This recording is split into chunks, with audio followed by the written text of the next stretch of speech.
രാജ്യത്ത് 370-ാം വകുപ്പ് എടുത്തു കളഞ്ഞതോടുകൂടി കാശ്മീരിലും കേരളത്തിലെ ഒരു വ്യക്തിയുടെ വോട്ട് ചേർക്കാമെന്ന് രാജ്യത്ത് നിയമം നിലനിൽക്കുകയാണ്.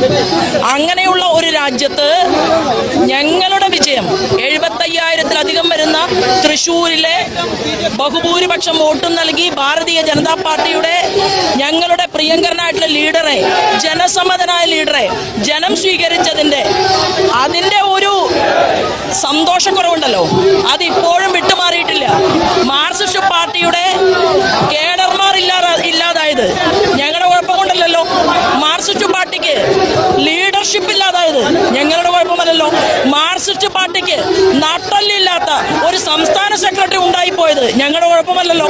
അപ്പൊ ഞങ്ങൾ പ്രസ്ഥാനത്തോട് പ്രതിബദ്ധത പുലർത്തും, സമൂഹത്തോട് പ്രതിബദ്ധത പുലർത്തും, ജനാധിപത്യപരമായിട്ടുള്ള മര്യാദകൾ ഞങ്ങൾ പാലിക്കും.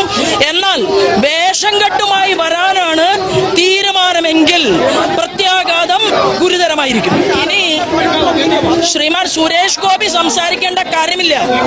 ആയിരക്കണക്കിന് സുരേഷ് ഗോപിമാർ സംസാരിക്കാൻ കേരള BJP-ക്കകത്തുണ്ട്.